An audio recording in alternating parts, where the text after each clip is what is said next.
வணக்கம். GMT Engineers Enterprises உங்களை அன்புடன் வரவேற்கிறோம். ப்ரெஸ் பிரேக் அதை பற்றி தான் நான் இங்கே பேச போகிறேன். உங்களுக்கு தெரியாத விஷயங்கள் கிடையாது. இருந்தாலும் பொதுவாக மார்க்கெட்டில் இருக்கக்கூடிய NCயும் CNC மட்டும் சொல்லக்கூடிய விஷயங்களில் NCயில் 2 வெரைட்டி ஆகவும் CNCயில் 3 வெரைட்டி ஆகணும். அவங்களுடைய தேவைக்கு ஏற்ற மாதிரி சஜஸ்ட் பண்ணுறது தான் இந்த வீடியோவின் நோக்கம். அது என்னன்றதும் அது என்னென்ன வித்தியாசங்கள்ன்றதும் உங்களுக்கு எப்படியெல்லாம் அது உதவுன்றதும் காட்டுறதுக்காக நம்ம வீடியோவை பார்ப்போம்.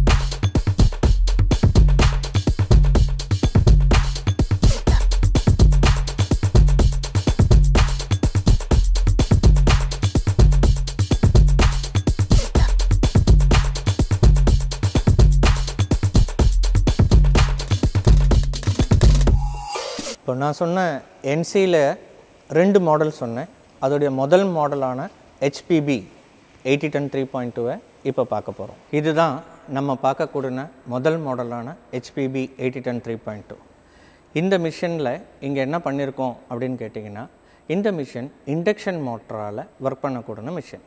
இது ஒர்க் பண்ணும்போது சாதாரணமான மிஷின்கள் நீங்கள் எங்கே பார்த்தாலும் எல்லாத்துலேயும் அலன் கீ சிஸ்டம் தான் கொடுத்துருப்பாங்க. இது கழட்டி டைட் பண்ணி அவங்கவுங்களுடைய ப்ரெஷருக்கு ஏற்ற மாதிரி நம்மளுடைய டூலிங்கில் சேஞ்சஸ் வரும். அது இல்லாமல் இருக்கிறதுக்காக சின்ன சின்ன பீஸாக கட் பண்ணும்போதும் அதில் எந்த விதமான பேராமீட்டர் வித்தியாசங்களும் இருக்கக்கூடாதுன்றதுக்காகவும் நம்ம அதுக்கு ஸ்டாண்டர்டாகவே அலன் கீ கொடுக்குறோம். பொதுவாக இதெல்லாமே CNCயில் தான் கொடுப்பாங்க. ஆனால் நாங்கள் NC மிஷின்லேயே அதை கொடுக்குறோம்.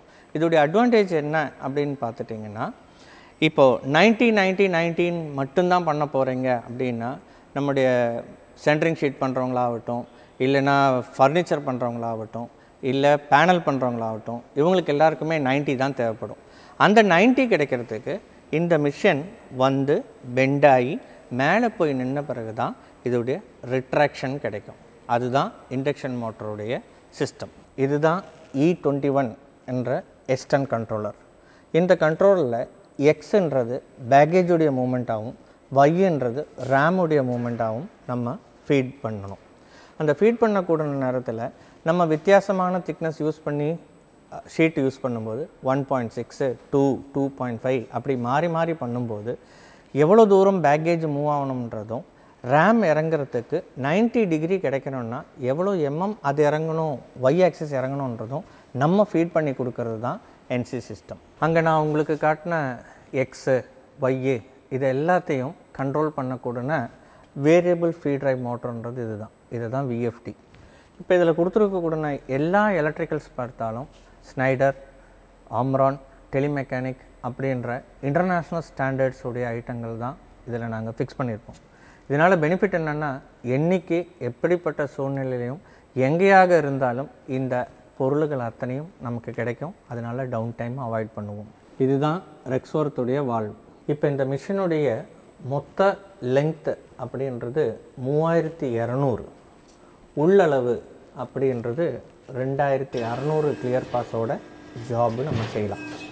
பேக்கேஜுடைய மூமெண்ட் 20 mmலேருந்து 600 mm வரைக்கும் நமக்கு முன்னாடியும் பின்னாடியும் நம்ம ப்ரோக்ராம் பண்ணுற மாதிரி வந்துட்டுருக்கோம். சாதாரணமாக பார்த்திங்கன்னா சாதாரண ஒரு சேனல் போட்டு அந்த சேனலில் இந்த ஃபிங்கர்ஸை ஃபிக்ஸ் பண்ணியிருப்பாங்க. பேக்லாஷ் அவாய்ட் பண்ணுறதுக்காக நாங்கள் அதை LM Guideways போட்டு அந்த LM Guidewaysல போட்டு உட்கார வச்சுருக்குறோம். அதனால் அக்யூரசி மெயின்டைன் ஆகும், ஸ்மூத்தாக ஆப்ரேட் பண்ண முடியும். 2 ஃபிங்கர் கொடுக்குற இடத்துல நாங்கள் 4 ஃபிங்கர்ஸ் கொடுத்துருக்கோம்.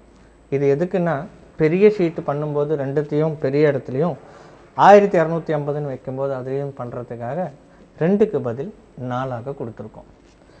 அடுத்தது லீட் ஸ்க்ரூவுக்கு பதில் பால் ஸ்க்ரூ போட்டு வச்சுருக்கோம். இதுதான் இதோடைய இண்டக்ஷன் மோட்டார். நார்மலாக நீங்கள் பார்க்குற மிஷின்லலாம் பால் ஜாயின் கொடுத்து அந்த பால் ஜாயின்லேருந்து ரேம் மேலே ஏறி இறங்குற மாதிரி பண்ணியிருப்பாங்க. அதனால் எக்ஸும் ஒய்க்கும் வரக்கூடிய வித்தியாசங்களை குறைக்கிறதுக்காக ரேக் அண்ட் பினியன் டைப்பாக நாங்கள் இங்கே டிஸ்பிளே பண்ணியிருக்கோம். ஸோ இந்த ரேக் அண்ட் பினியனில் தான் இந்த மிஷின் பல்லில் மெரிஞ்சு தான் மேலே ஏறும், பல்லில் மெரிஞ்சு தான் கீழே இறங்குன்றதால ஒய் ஆக்சிஸ் உடைய பேரலிசத்தில் வித்தியாசங்கள் வராது.